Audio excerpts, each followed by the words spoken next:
매일 성경과 함께하는 오늘의 큐티 시간입니다.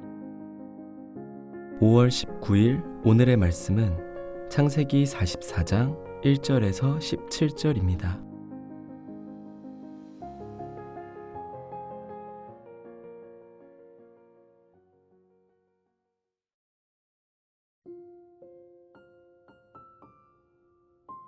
요셉이 그의 집 청지기에게 명하여 이르되 양식을 각자의 자루에 운반할 수 있을 만큼 채우고 각자의 돈을 그 자루에 넣고 또 네 잔 곧 은잔을 그 청년의 자루 아귀에 넣고 그 양식값 돈도 함께 넣으라 하매 그가 요셉의 명령대로 하고 아침이 밝을 때에 사람들과 그들의 나귀들을 보내니라.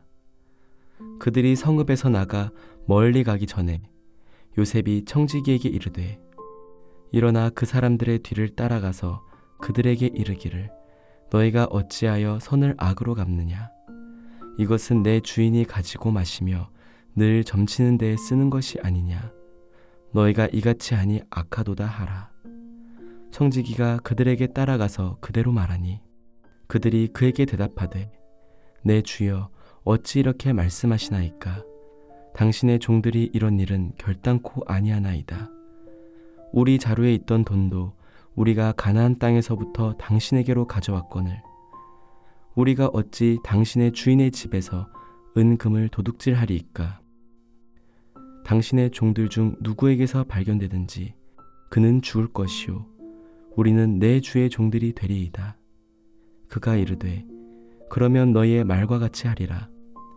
그것이 누구에게서든지 발견되면 그는 내게 종이 될 것이요 너희는 죄가 없으리라.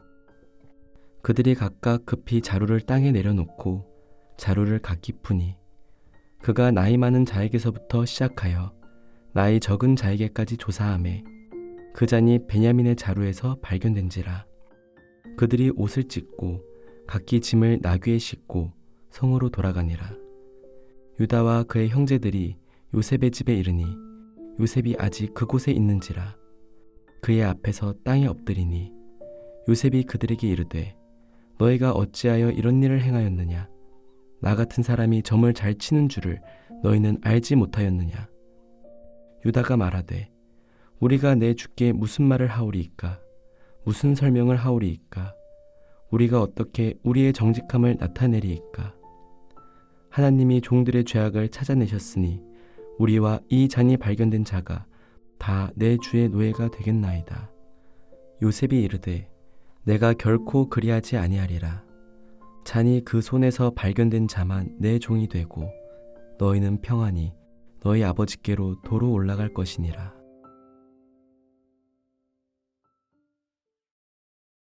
안녕하세요. 5월 19일 화요일입니다. 오늘도 말씀의 은혜에 녹아들어 하나님 나라 백성의 삶을 사는 우리 모두가 되기를 바랍니다. 요셉은 형들이 처음 찾아왔을 때 형들을 한눈에 알아봤습니다. 그리고 동시에 하나님께서 주셨던 꿈을 기억했습니다. 그 꿈은 형제들의 볕단 11개가 자신의 볕단에 절하는 꿈이었습니다. 요셉은 자신을 애굽으로 보낸 하나님의 뜻을 이해하기 시작했고 그 꿈의 완성을 위해 형들에게 연극을 하며 자신의 친동생 베냐민을 데려오게 했습니다. 그리고 요셉의 형들이 베냐민을 데리고 다시 요셉을 찾아왔습니다. 하나님이 주셨던 꿈 그대로 형제 11명이 요셉 앞에 절하게 된 것입니다. 이제 요셉은 형제들에게 자신의 정체를 드러내고 속히 부모님을 모셔오라고 해야 합니다. 부모님까지 모두 요셉 앞에 서는 것이 두 번째 꿈이었기 때문입니다. 그러나 요셉은 어떤 이유에서인지 연극을 이어갔습니다. 자신의 정체를 여전히 감춘 채 형제들을 떠나보내며 친동생 베냐민의 곡식 자루에 자신의 은잔을 넣었습니다. 베냐민에게 도둑 누명을 씌울 작정이었습니다. 그리고 계획대로 형제들을 쫓아가 베냐민의 자루에서 자신의 잔을 찾아내고는 형제들을 모두 자기 앞에 다시 세웠습니다. 어제 본문에서 형제들을 환대했던 요셉과는 전혀 다른 요셉인 것 같습니다. 요셉은 분명 꿈의 의미를 깨달았습니다. 이것은 45장에서 하나님께서 자신을 미리 이집트로 보내셔서 총리가 되게 하셨고 이를 통해 아버지와 형제들을 구원하실 거라는 고백을 보면 확실합니다. 그런데 왜 요셉은 이렇게 이해할 수 없는 행동을 하는 걸까요? 요셉에게 한 가지 꼭 확인하고 싶은 것이 있었기 때문입니다. 바로 형들의 변화입니다. 하나님의 은혜로 믿음의 사람이 된 요셉은 이제 지난 10수년간 자신을 변화시킨 하나님께서 형들도 변화시키셨는지 알고 싶었던 것입니다. 요셉의 형들에게 있었던 가장 큰 문제가 무엇입니까? 아버지가 편애하는 라헬의 아들들을 향한 시기와 질투였습니다. 요셉을 죽일 음모를 꾸미고 요셉을 노예 상인에게 팔아버릴 정도로 컸던 시기와 질투였습니다. 만약 그런 시기와 질투가 여전히 형들에게 남아있다면 하나님이 요셉에게 주신 꿈대로 야곱 공동체가 애굽으로 이주해서 목숨을 부지한다 해도 그건 그들에게 참 구원이 아니게 됩니다. 구원은 한 사람 한 사람이 새 생명을 얻는 것에서 멈추지 않고 공동체의 회복으로까지 이어져야 하기 때문입니다. 이러한 이유로 요셉은 형들이 시기와 질투의 문제를 넘어 변화에 이르렀는지 보고 싶었을 것입니다. 그래서 자신처럼 형들에게 질투의 대상이 될 수 있는 베냐민에게 도둑의 누명을 씌웠습니다. 그리고 형들에게는 베냐민만 남기고 돌아가도 좋다고 말했습니다. 과연 이 시험 앞에서 형들은 어떤 모습을 보여줄까요? 사실 요셉과 형들의 이야기는 우리가 너무 잘 압니다. 그래서 답도 이미 알고 있습니다. 하지만 그 답은 내일 본문에 나옵니다. 그래서 오늘 우리는 요셉의 시험을 통해 우리에게 말씀하시는 하나님의 도전을 받으면 좋겠습니다. 하나님은 우리에게 은혜를 부어주시는 분이고 그 은혜를 받은 우리의 변화된 삶을 기대하시는 분입니다.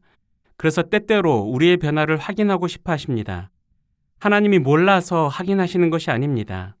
하나님은 이를 통해서 우리에게 변화를 확인시켜 주시고 더 큰 변화를 열망하게 하십니다. 그리고 우리를 하나님의 사람으로 계속 성장시키십니다. 오늘도 우리를 변화시키시고 또 확인시켜 주심으로 우리를 자라게 하시는 하나님을 기대하고 하나님과 동행하는 우리 모두가 되었으면 좋겠습니다. 기도하겠습니다. 하나님, 우리를 변화시키시고 그 변화를 확인시켜 주시며 끝까지 책임지시는 하나님의 은혜에 감사드립니다. 우리의 변화를 통해서 깨어진 관계가 회복되고 공동체가 회복되는 역사를 허락해 주세요. 오늘 하루도 우리가 주님과 동행하며 어제보다 더 성숙한 하나님의 백성으로 살아가게 해 주세요. 예수님의 이름으로 기도합니다. 아멘.